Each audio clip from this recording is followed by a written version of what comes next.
नमस्कार साथियों, स्वागत है आपका अपने YouTube चैनल विद्या संचार क्लासेस पे। आज हम अपने इस वीडियो में प्राचीन इतिहास का अगला पार्ट देखेंगे। हम लोग यूपी ट्रिपल एससी से संबंधित पीवाईक्यू को देख रहे थे। आने वाले सभी एग्जाम के लिए ये पीवाईक्यू इम्पोर्टेंट होगा, खासकर लेखपाल एग्जाम के लिए। पीवाईक्यू किसी भी एग्जाम के लिए बहुत इंपॉर्टेंट होता है, क्योंकि हूबहू नहीं लेकिन मिलते जुलते क्वेश्चन जरूर आते हैं, या कभी कभी हूबहू क्वेश्चन भी आ जाते हैं। तो पीवाईक्यू करके जाना बहुत जरूरी होता है। तो आइए देखते हैं गुप्त और गुप्तोत्तर साम्राज्य को देखते हैं। 101 क्वेश्चन, क्योंकि हम लोग 100 नंबर तक के क्वेश्चन को कर लिए थे। सातवाहन वंश के बारे में निम्नलिखित कथनों पर विचार करें। पहला कथन है सिमुक इस वंश के संस्थापक थे। दूसरा कथन है उनकी राजधानी प्रतिष्ठान थी। और तीसरा कथन है इस वंश के सातवें राजा हाल ने संस्कृत भाषा में गाथा सप्तशती लिखी थी। इसमें कौन सा कथन सत्य है? इसमें सही विकल्प होगा एक और दो। एक और दो मतलब पहला भी सही है कि सिमुक और राजधानी क्या थी? प्रतिष्ठान थी। व्याख्या देखते हैं। सातवाहन वंश के संस्थापक राजा सिमुक थे। इस वंश की राजधानी प्रतिष्ठान थी। यह महाराष्ट्र के औरंगाबाद जिले की गोदावरी नदी के किनारे बसा था। प्रतिष्ठान को पैठन के नाम से भी जाना जाता है। इस वंश के 17वें राजा हाल या सालिवाहन ने प्राकृत भाषा में गाथा सप्तशती लिखा। किस भाषा में? प्राकृत भाषा में। गौतमीपुत्र सातकर्णी सातवाहन वंश के सबसे प्रतापी राजा थे। सबसे प्रतापी इस वंश का राजा कौन था? गौतमीपुत्र सातकर्णी। इसलिए कथन 3 जो है गलत है। 102 नंबर क्वेश्चन है निम्नलिखित में से भारत में स्थित किस प्राचीन विश्वविद्यालय को यूनेस्को विश्व विरासत स्थल में शामिल किया गया है? तो पहला विकल्प सही होगा नालंदा महाविहार। नालंदा विश्वविद्यालय की स्थापना गुप्त शासक कुमार गुप्त प्रथम ने किया था। कब किया? 415 से 455 के इसका शासनकाल था, कि मध्य में करवाया था। यह विश्वविद्यालय भारत के बिहार राज्य में नालंदा जिले के राजगीर में स्थित है। 15 जुलाई 2016 की नालंदा विश्वविद्यालय को विश्व विरासत स्थल में शामिल किया गया था। नालंदा महाविहार का पुरातात्विक स्थल भारत के उत्तर पूर्वी राज्य बिहार में स्थित है। राष्ट्रकूट वंश के संस्थापक कौन थे? तो राष्ट्रकूट वंश के संस्थापक दंतिदुर्ग या दंतिवर्मन भी इसको कहा जाता है थे। राष्ट्रकूट वंश का संस्थापक दंतिदुर्ग था। इनकी राजधानी मान्यखेत थी। क्या थी राष्ट्रकूट वंश की राजधानी? मान्यखेत थी। एलोरा के प्रसिद्ध कैलाश मंदिर का निर्माण राष्ट्रकूट शासक कृष्ण प्रथम ने करवाया था। कई बार एग्जाम में पूछा गया कि एलोरा के प्रसिद्ध कैलाश मंदिर का निर्माण किसने करवाया? तो राष्ट्रकूट शासक कृष्ण प्रथम ने करवाया। ज्ञात हो कि कन्नौज के त्रिपक्षीय संघर्ष में राष्ट्रकूट, गुर्जर प्रतिहार और बंगाल के पाल शासक शामिल थे। 104 नंबर क्वेश्चन देखते हैं निम्नलिखित में से कौन सी हर्षवर्धन की पहली राजधानी थी? तो हर्षवर्धन की पहली राजधानी क्या थी? थानेश्वर थी। कैट 2023 का क्वेश्चन है। राज्यवर्धन की मृत्यु के बाद 606 ईस्वी में 16 वर्ष की अवस्था में हर्षवर्धन थानेश्वर की गद्दी पर बैठा। हर्षवर्धन ने शशांक को पराजित करके कन्नौज पर अधिकार कर लिया तथा उसे अपनी राजधानी बनाया। हर्ष को शिलादित्य के नाम से भी जाना जाता है। 105 नंबर क्वेश्चन समुद्रगुप्त की प्रशस्ति संस्कृत में एक कविता के रूप में किस कवि द्वारा रचित थी, जिसे इलाहाबाद में अशोक स्तंभ पर अंकित किया गया था? तो यह है हरिसेन के द्वारा। किसके द्वारा? हरिसेन के द्वारा। समुद्रगुप्त की प्रशस्त संस्कृत की एक कविता के रूप में कवि हरिसेन द्वारा रचित है, जिसे इलाहाबाद में अशोक स्तंभ पर अंकित किया गया था। समुद्रगुप्त के विजयों का प्रमुख स्रोत प्रयाग स्तंभ लेख है, जो चंपू शैली में लिखा गया। किस शैली में? चंपू शैली में। हरिसेन समुद्रगुप्त का दरबारी कवि था। आगे देखते हैं निम्नलिखित में से किस शासक के दरबारी कवि हरिसेन थे? तो समुद्रगुप्त के दरबारी कवि कौन थे? हरिसेन थे। 7 नंबर क्वेश्चन देखते हैं निम्नलिखित में से किस शासक के दरबार में बहुत से विद्वानों को नवरत्न के रूप में अलंकृत किया जाता था? तो ये किया जाता था चंद्रगुप्त द्वितीय के दरबार में। चंद्रगुप्त द्वितीय 375 से 415 ईस्वी के बीच में दरबार में बहुत से विद्वानों को नवरत्न के रूप में अलंकृत किया जाता था। नवरत्नों में शामिल विद्वान कौन कौन थे? धनवंतरी, छपड़क, अमर सिंह, शंकु, घटकरपर, कालिदास, बेताल भट्ट, वररुचि और बरामिहिर उज्जैन में विक्रमादित्य के दरबार में थे। चंद्रगुप्त द्वितीय ने विक्रमादित्य की उपाधि धारण की थी। तो ये जो नवरत्नों के नाम जरूर याद रखिएगा, क्योंकि एग्जाम में यहाँ से संबंधित क्वेश्चन जरूर पूछता था कि कौन चंद्रगुप्त द्वितीय के दरबार से संबंधित नवरत्नों में से शामिल नहीं है। ऐसे क्वेश्चन आ सकता है आपके एग्जाम में। 8 नंबर क्वेश्चन, खगोलविद बराहमीर और कवि कालिदास किसके दरबार का हिस्सा थे? देखिए आगे ना क्वेश्चन, तो विक्रमादित्य, चंद्रगुप्त विक्रमादित्य। 9 नंबर क्वेश्चन, हर्षवर्धन के शासनकाल के दौरान निम्नलिखित में से कौन सी नई राजधानी थी जो थानेश्वर से स्थानांतरित हुई थी? तो थानेश्वर से जो स्थानांतरित हुई थी वो क्या थी? कन्नौज थी।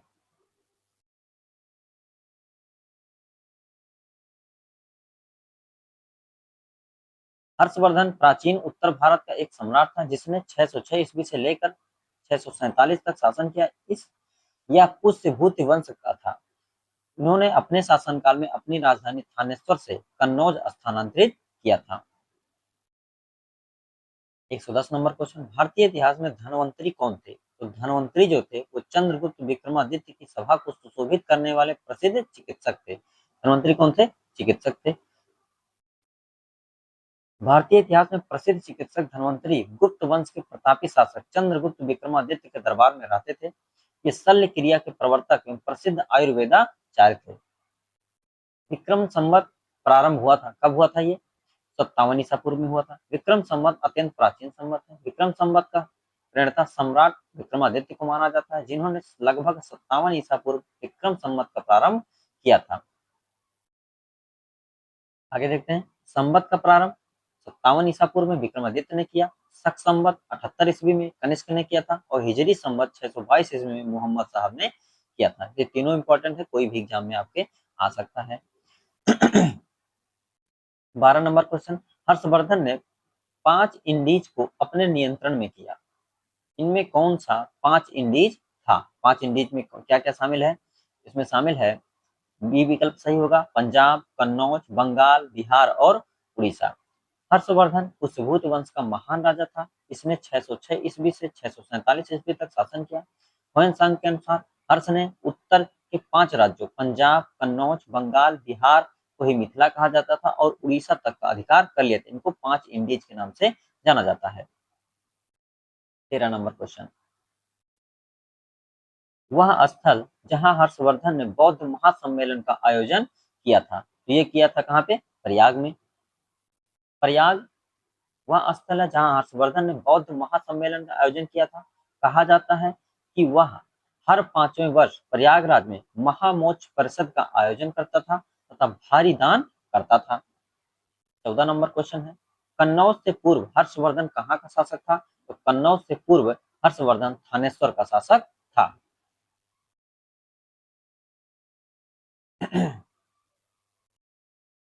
15 नंबर क्वेश्चन है, गुप्त काल की प्रसिद्ध महिला शासक कौन थी? तो गुप्त काल की प्रसिद्ध महिला शासक प्रभावती गुप्ता थी।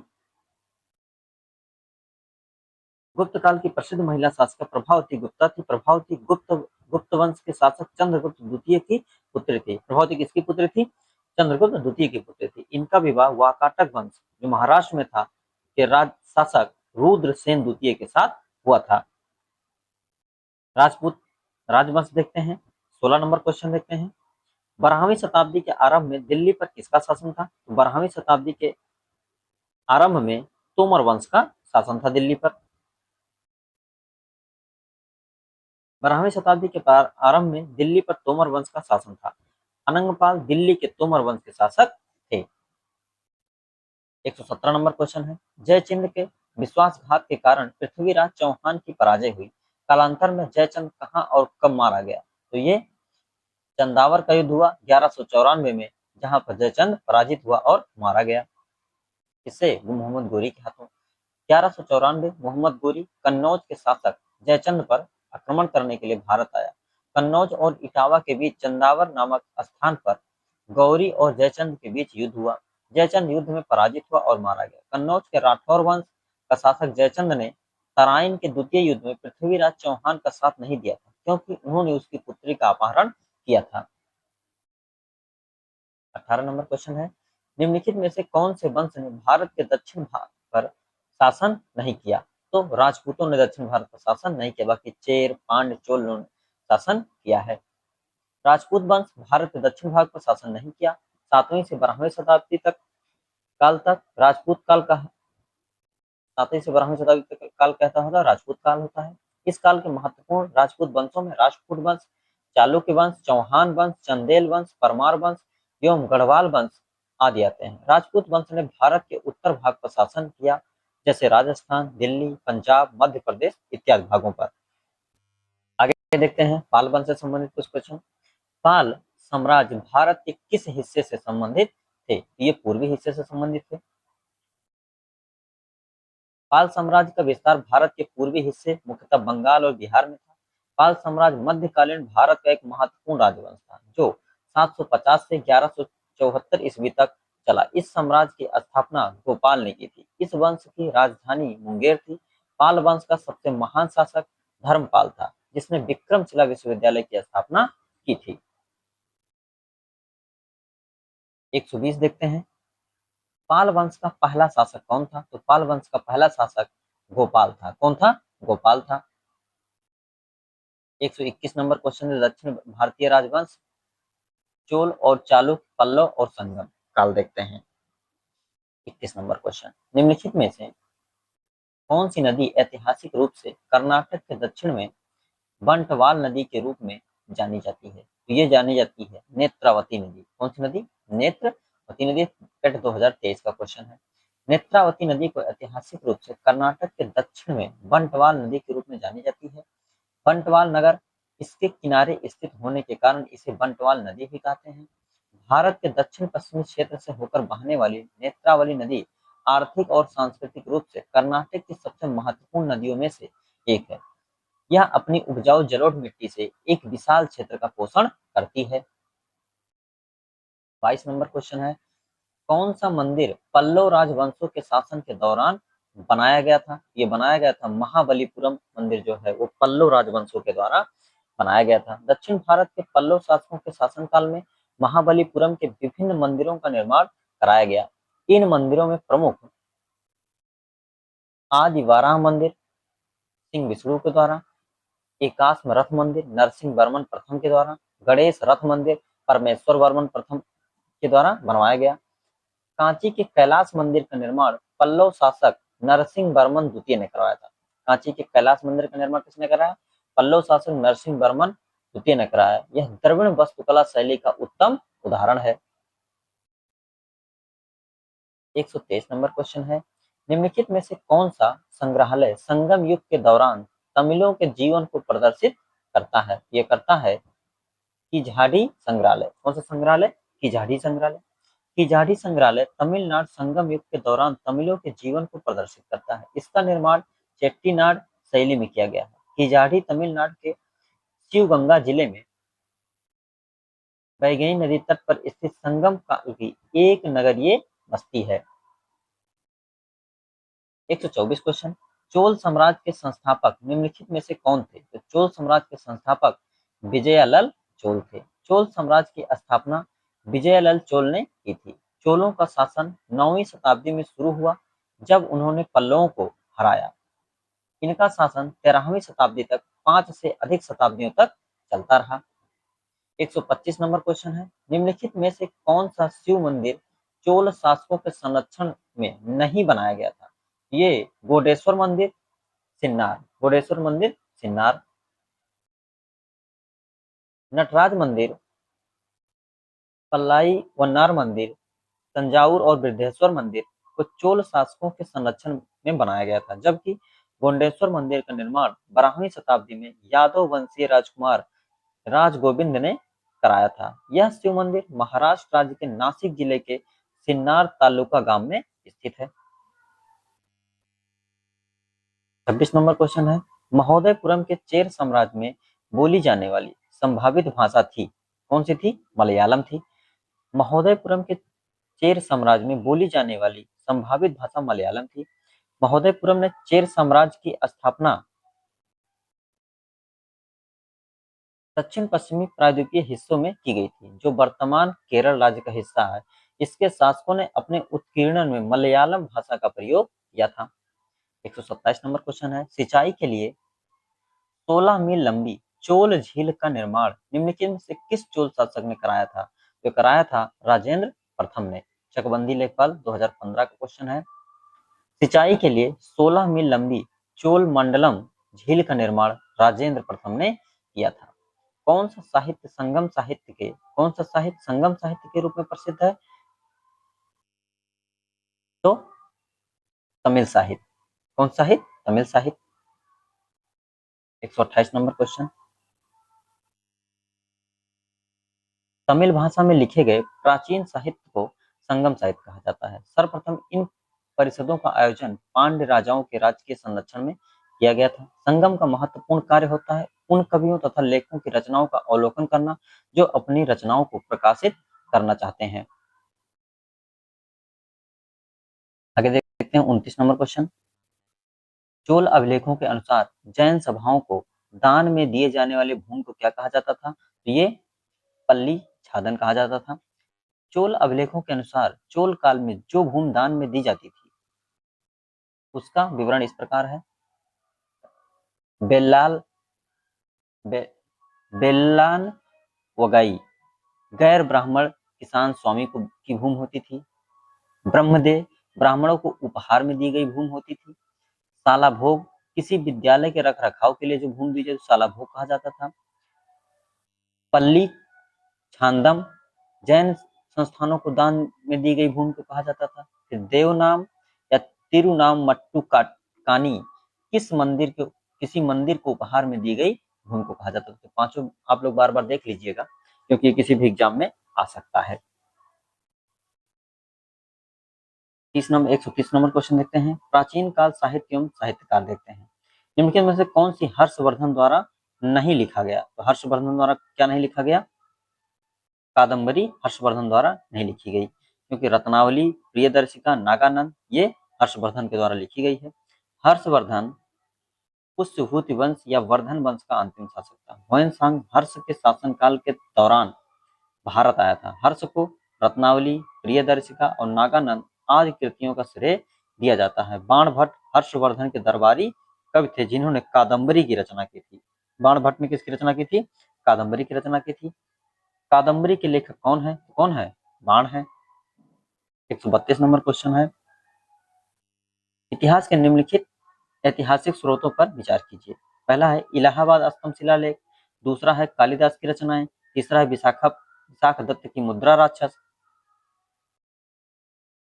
चौथा है राजशेखर की काव्य मीमांसा। तो कह रहा है उपयुक्त में से कौन सा स्रोत हमें गुप्त इतिहास का अध्ययन करने में मदद करता है? तो कौन करता है? डी सही है। उपयुक्त सभी जितने भी हैं ये सब गुप्त काल में भारत को स्वर्णिम युग कहा जाता है। गुप्त काल के प्रमुख ऐतिहासिक स्रोत इस प्रकार हैं। इलाहाबाद स्तंभ शिलालेख समुद्रगुप्त के बारे में जानकारी देता है। मुद्रा राक्षस विशाख दत्त द्वारा रचित एक प्रसिद्ध संस्कृत नाटक है। यह नाटक मुख्यतः चंद्रगुप्त मौर्य चाणक्य के बीच राजनीतिक चातुर्य और शक्ति संघर्ष को दर्शाता है। हालांकि यह नाटक सीधे गुप्त काल से संबंधित नहीं है, फिर भी इसमें कुछ ऐसे अंश हैं जो गुप्त काल के बारे में बताते हैं। गुप्त काल में कालिदास संस्कृत भाषा के एक महान कवि और नाटककार थे। इनकी सबसे प्रसिद्ध रचना अभिज्ञान शाकुंतलम को माना जाता है।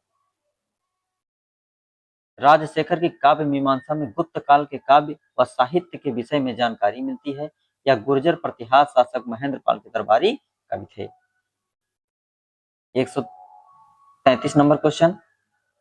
कश्मीर के इतिहास का विवरण देने वाली पुस्तक राजतरंगिणी निम्नलिखित में से किस इतिहासकार द्वारा लिखी गई थी? तो राजतरंगिणी किसके द्वारा लिखी गई थी? ये कल्हड़ के द्वारा। राजतरंगिणी कश्मीर के इतिहास पर आधारित एक महत्वपूर्ण संस्कृत ग्रंथ है जिसे 12वीं शताब्दी में कश्मीरी विद्वान कल्हड़ ने लिखा था। यह ग्रंथ कश्मीर के राजाओं के शासनकाल की राजनीतिक घटनाओं, सामाजिक परिवर्तनों और सांस्कृतिक पहलुओं का विस्तृत विवरण प्रस्तुत करता है। 134 नंबर क्वेश्चन। प्राचीन भारतीय ग्रंथ अर्थशास्त्र के लेखक कौन है? तो प्राचीन भारतीय ग्रंथ अर्थशास्त्र के लेखक कौन है? विष्णुगुप्त, जिसे कौटिल्य कहा जाता था।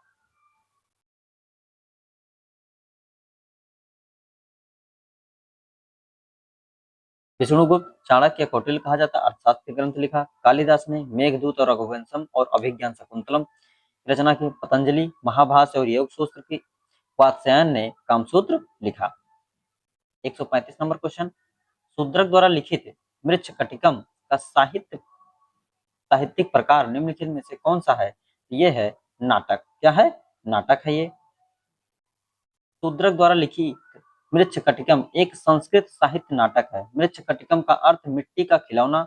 इस नाटक में नायक चारुदत्त तथा गणिका बसंत सेना के प्रेम कथा की विभिन्न सामाजिक परिस्थितियों का वर्णन है। 136 नंबर क्वेश्चन, तमिल व्याकरण की कौन सी रचना जिसे तमिल साहित्य की सबसे पुरानी मौजूदा रचना कहा जाता है? तो ये तोल काव्यम कहा जाता है इसको। तोलकाप्यम सबसे प्राचीन विद्यमान तमिल व्याकरण ग्रंथ है और तमिल साहित्य की सबसे पुरानी रचना है। तोलकाप्पियर द्वारा रचित यह ग्रंथ उस समय की राजनीतिक और सामाजिक आर्थिक स्थितियों की जानकारी प्रदान करता है। यह ग्रंथ 9 खंडों और 3 भागों में विभाजित व्याकरण और काव्य पर अनूठा ग्रंथ है। 137 नंबर क्वेश्चन है, नीतिसार इसमें कौटिल्य के अर्थशास्त्र का प्रारंभिक मूल पाठ शामिल है। निम्नलिखित में से किसके द्वारा लिखा गया था? ये कामंदक के द्वारा लिखा गया। नीतिशास्त्र, नीतिसार या कामंदकीय नीतिशास्त्र सार राजनीति एवं शासन पर आधारित एक प्राचीन ग्रंथ है जिसे चाणक्य के शिष्य कामंदक द्वारा लिखा गया था। उन्होंने उल्लेखनीय है कि नीतिसार में कौटिल्य के अर्थशास्त्र का प्रारंभिक मूल पाठ शामिल है। 138 नंबर क्वेश्चन है, 138 नंबर क्वेश्चन है, निम्नलिखित में से किसने निरुक्त, व्युत्पत्ति विज्ञान, भाषा शास्त्र और शब्दार्थ विज्ञान पर सबसे पुराना भारतीय ग्रंथ नामक पुस्तक लिखी थी? तो श्री यास्काचार्य ने। पेट 2023 का क्वेश्चन है। निरुक्त, व्युत्पत्ति विज्ञान, भाषा शास्त्र और शब्दार्थ विज्ञान पर सबसे प्राचीन भारतीय ग्रंथ श्री यास्काचार्य कृत निरुक्त, जो कि निघंटुका पर एक टीका है, जो कि वेदों के अध्ययन के लिए सहायक ग्रंथ है। यह हिंदू धर्म के 6 वेदांगों में से एक है। 39 नंबर क्वेश्चन, विष्णु शर्मा द्वारा लिखी गई प्रसिद्ध पुस्तक पंचतंत्र। पंचतंत्र किसने लिखा? विष्णु शर्मा। इसमें पशु दंत कथाएं और कहानियां शामिल हैं, मुख्य रूप से मौखिक परंपराओं से संबंधित है, जो मूल रूप से निम्नलिखित में से किस भाषा में लिखी गई थी? ये लिखी गई है संस्कृत भाषा में। किस भाषा में? संस्कृत भाषा में। 140 नंबर क्वेश्चन है, प्रसिद्ध संस्कृत ग्रंथ लीलावती किस विषय पर आधारित है? किस विषय पर लिखा गया है? तो ये गणित पर लिखा गया है लीलावती। प्रसिद्ध संस्कृत ग्रंथ लीलावती का विषय गणित और खगोल शास्त्र है। यह एक प्राचीन ग्रंथ है जो भारतीय गणितज्ञ भास्कर द्वितीय द्वारा लिखा गया था। उल्लेखनीय है कि साल 2020 में केंद्रीय शिक्षा मंत्री द्वारा लीलावती पुरस्कार का शुभारंभ किया गया, जो कि महिला सशक्तिकरण के मद्देनजर अखिल भारतीय तकनीकी शिक्षा परिषद का एक अभिनव शिक्षा कार्यक्रम है। 141 नंबर क्वेश्चन है, मालविका मित्रम पुस्तक किसने लिखी? तो कालिदास ने लिखा। कालिदास के अन्य और भी रचनाएं देखते हैं व्याख्या में। मालविका मित्रम कालिदास ने, दास कुमार चत्रम दांडी ने लिखा, स्वप्नवास दत्ता महाकवि भास ने लिखा, कृतार्जुनियम भारव ने लिखा। अभिज्ञान शकुंतलम किताब के लेखक कौन है? तो ये कालिदास हैं। व्याख्या देखते हैं। अष्टाध्यायी पाणिनि, रामायण वाल्मीकि, महाभारत वेदव्यास, महाभास पतंजलि ने लिखा, अभिज्ञान शकुंतलम कालिदास और रघुवंशियम कालिदास ने। 143 नंबर क्वेश्चन, विशाख दत्त द्वारा लिखित मुद्रा राक्षस कौन सी भाषा में लिखी गई है? ये संस्कृत भाषा में। मुद्रा राक्षस किसने लिखा? विशाख दत्त ने। किस भाषा में? संस्कृत भाषा में। 144 नंबर क्वेश्चन, मेगस्थनीज जिसने भारत के बारे में प्रसिद्ध ग्रंथ इंडिका लिखी, वह मूल रूप से किस देश का था? तो मूल रूप से किस देश का था मेगस्थनीज? 144 नंबर क्वेश्चन है, मेगस्थनीज चंद्रगुप्त मौर्य के दरबार में सेल्यूकस का राजदूत बनकर आया था। उसने जो कुछ भारत में देखा उसका वर्णन इंडिका में नामक पुस्तक में लिखा। मेगस्थनीज यूनान, जिसे आज ग्रीस कहा जाता है, का निवासी था। प्राचीन काल स्थापत्य कला, चित्रकला और संगीत कला। 145 नंबर क्वेश्चन है, सारनाथ में धमेक स्तूप के बारे में निम्नलिखित में से कौन सा कथन गलत है? गलत की चर्चा कर रहा है। पहला है स्तूप का आधार व्यास 28 मीटर और ऊंचाई 43.6 मीटर है। बी विकल्प है निचले हिस्से के सामने वाले पत्थर पर मौर्य मूल की फूलों की नक्काशी है। मौर्य मूल की फूलों की नक्काशी है। सी है इसे 249 ईसा पूर्व में मौर्य राजा अशोक द्वारा बनाई गई पुरानी संरचना को प्रतिस्थापित करने के लिए 500 ईस्वी में बनाया गया था। डी है स्तूप हिरण पार्क में स्थित है जहां बुद्ध ने ज्ञान प्राप्त करने के लिए अपना पहला उपदेश दिया था। कौन सा इसमें गलत है? इसमें बी विकल्प जो है वो क्या है? गलत है, बाकी सब सही है। सारनाथ में धमेक स्तूप का निर्माण मौर्य सम्राट अशोक ने कराया था। धमेक स्तूप ठोस गोलाकार बुर्ज की भांति है। यह स्तूप 43.6 मीटर ऊंचा तथा 28 मीटर चौड़ा है। इस स्तूप का निचला हिस्सा गुप्त मूल के पुष्पों की नक्काशी से सजा हुआ है। यह स्तूप हिरण पार्क ऋषिपत्तन में स्थित है जहां बुद्ध ने ज्ञान प्राप्त करने के बाद अपना प्रथम उपदेश दिया था। 42 नंबर क्वेश्चन है विजयनगर वास्तुकला द्रविड़ शैली का सबसे विकसित उदाहरण है। निम्नलिखित में से कौन सा मंदिर विजयनगर स्थापत्य शैली का है? ये है विरूपाक्ष मंदिर। कौन सा मंदिर? विकल्प नंबर ए सही है, विरूपाक्ष मंदिर। विरूपाक्ष मंदिर कर्नाटक राज्य के हम्पी में तुंगभद्रा नदी के किनारे पर स्थित पवित्र और ऐतिहासिक स्थल है। इसे विश्व धरोहर स्थल में शामिल किया गया है। यह मंदिर भगवान शिव को समर्पित है। यह विजयनगर स्थापत्य शैली में बनवाया गया है। इस मंदिर में महाभारत का दृश्य अर्जुन द्वारा द्रौपदी से विवाह करने के लिए मछली को मारते हुए दिखाया गया है।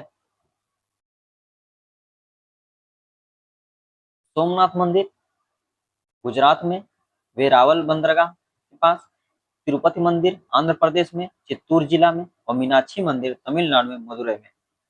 47 नंबर क्वेश्चन है स्तूप के अर्धवृत्ताकार टीले के ऊपर देवताओं के निवास का प्रतिनिधित्व करने वाली बालकनी जैसी संरचनाएं कहलाती हैं।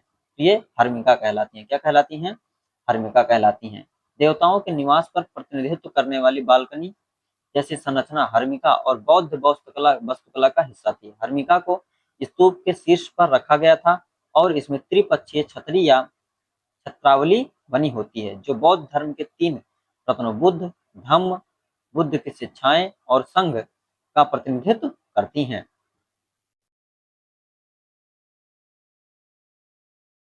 48 नंबर 148 त्रिरश्मि बौद्ध गुफा परिसर जहां 3 नई गुफाएं खोजी गई किस राज्य में स्थित है? तो ये है महाराष्ट्र में।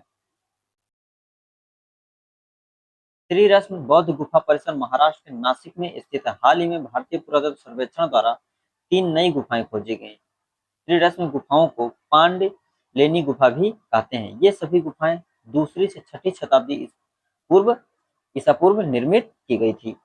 149 नंबर क्वेश्चन है निम्नलिखित में से कौन सा एक अनुचित युग्म है? कौन सा मतलब सही मिलान नहीं है? तो सी ऑप्शन जो है सही मिलान नहीं है। हम्पी स्मारकों का समूह, विजयनगर राजवंश, लिंगराज मंदिर, सोमवंशी राजवंश और हजार स्तंभ मंदिर काकतीय राजवंश।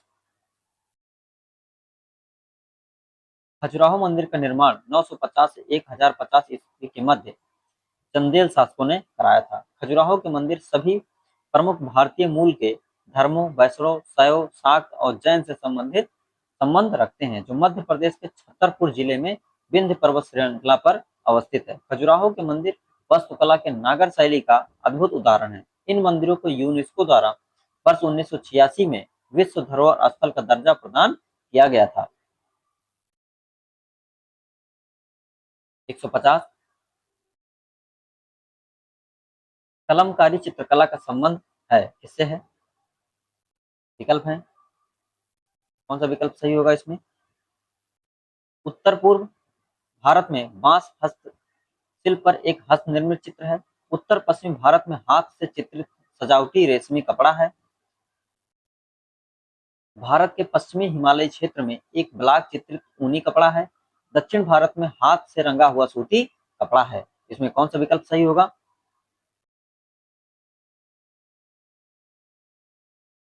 डी विकल्प। डी विकल्प क्या है इसमें? दक्षिण भारत में हाथ से रंगा हुआ सूती कपड़ा, ये संबंधित है इससे। व्याख्या देखते हैं इसका। दक्षिण भारत के आंध्र प्रदेश की प्रचलित हस्त निर्मित चित्रकला कलमकारी सूती कपड़े पर रंगीन ब्लॉक से छाप कर बनाई जाती है। इसमें प्राकृतिक रंगों के उपयोग से धार्मिक चित्र बनाए जाते हैं। इस कला की विषय वस्तु हिंदू पौराणिक कथाओं, देवताओं, जानवरों, फूलों और प्राकृतिक दृश्यों पर आधारित होती है। तो ये 50 क्वेश्चन पीवाई की था प्राचीन इतिहास से संबंधित। आशा करता हूँ आप लोगों को वीडियो पसंद आई होगी। चैनल पर नए हैं तो लाइक कर दीजिए, सब्सक्राइब कर दीजिए और शेयर कर दीजिए। धन्यवाद। इसमें ज्यादा क्वेश्चन और नहीं बचे हैं प्राचीन इतिहास से संबंधित, थोड़ा सा 3-4 क्वेश्चन और देख लेते हैं, फिर वीडियो को हम लोग समाप्त करते हैं।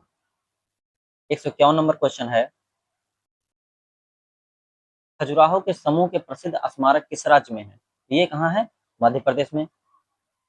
व्याख्या है, खजुराहो समूह के प्रसिद्ध स्मारक मध्य प्रदेश राज्य के छतरपुर जिले में स्थित है। खजुराहो के मंदिरों का निर्माण 900 ईस्वी से 1130 के मध्य चंदेल राजाओं द्वारा करवाया गया था। यहाँ के मंदिरों में कंदरिया महादेव का मंदिर सर्वोत्तम है। 152 नंबर क्वेश्चन है, मंदिर एलोरा महाराष्ट्र में स्थित एक प्राचीन हिंदू मंदिर है जो चट्टानों को काट कर बनाए गए सबसे बड़े मंदिरों में से एक है। तो ये कौन सा है? कैलाश मंदिर।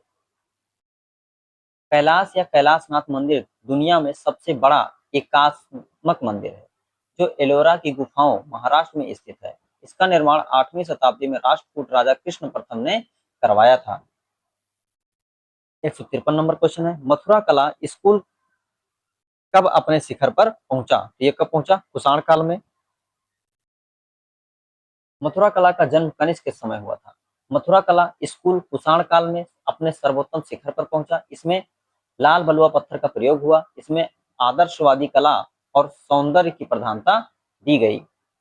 154 नंबर क्वेश्चन है, भारत में नवपाषाण काल गुफा चित्रकारी कहाँ मिलती है? तो ये कहाँ मिलता है? भीमबेटका से।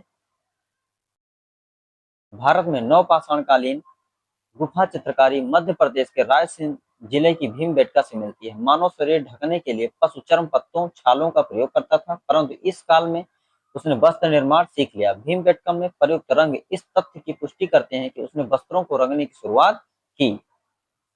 155 नंबर क्वेश्चन है, प्रागैतिहासिक काल की चित्रकारी वाली प्रसिद्ध पंचमुखी गुफाएं निम्नलिखित में से किस जिले में स्थित हैं? तो ये कहाँ स्थित है? सोनभद्र में।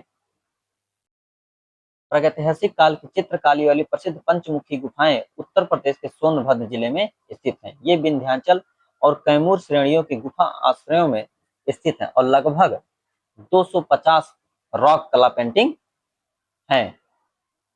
तो ये प्राचीन इतिहास से संबंधित कुल 155 क्वेश्चन पीवाईक्यू थे। बार बार आप लोगों इस क्लास को देखिएगा जिससे ये पीवाईक्यू आपको आसानी से तैयार हो जाए और आने वाले सभी एग्जाम के लिए आपकी मदद करें। तो आशा करता हूँ कि पीवाईक्यू आप लोगों को पसंद आ रहे होंगे। चैनल पर नए हैं तो लाइक कर दीजिए, सब्सक्राइब कर दीजिए और शेयर कर दीजिए और एक प्यारा सा कमेंट आप लोग जरूर किया करिए। इससे क्या होता है, जब प्यारा सा कमेंट करते हैं तो मुझे वीडियो बनाने के लिए और मोटिवेशन मिलता है। धन्यवाद।